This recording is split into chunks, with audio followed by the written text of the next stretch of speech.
रात्रीचे साधारण 8 वाजले होते.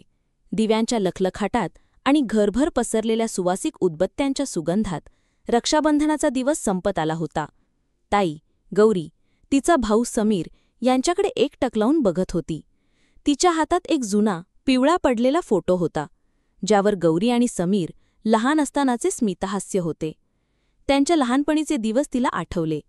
गौरीला आठवले की समीर लहान असताना किती खोडकर होता. तिला आठवते, एकदा त्याने तिच्या सगळ्या बाहुल्यांचे केस कापले होते. यामुळे ती खूप चिडली होती आणि रडून रडून तिने घर डोक्यावर घेतले होते. पण समीरने नंतर तिला एक नवीन बाहुली आणून दिली होती, जी त्याने त्याच्या खाऊच्या पैशातून विकत घेतली होती. अशीच एक आठवण तिला आठवली जेव्हा ती 10वीत होती. तिच्या सायकलचे चेन अचानक तुटले आणि ती रस्त्याच्या मधोमध अडकली. त्या दिवशी समीरने तिच्यासाठी शाळेतील मित्राकडून मदत मागून सायकल दुरुस्त केली होती. त्याला वेळेवर कळले होते की तिची सायकल खराब झाली आहे आणि त्याने त्वरित मदत केली होती.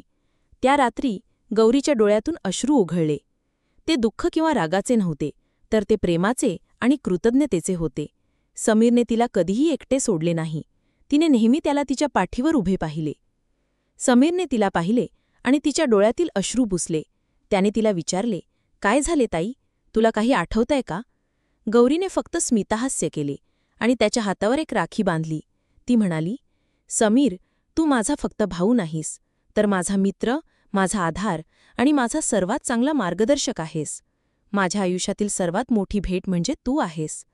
समीरने तिला मिठी मारली आणि म्हणाला, "ताई, माझ्याही आयुष्यातील तू सर्वात मोठी भेट आहेस.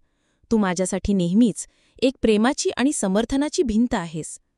त्या दिवशी त्यांना कळले की रक्षाबंधन फक्त एक धागा बांधण्याचा दिवस नाही, तर तो 2 आत्म्यांना जोडणाऱ्या अतूट बंधाचा उत्सव आहे.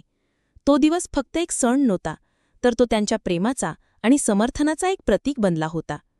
तुम्हीही तुमच्या रक्षाबंधनाच्या दिवसाची कोणतीतरी आठवण सांगू शकता का?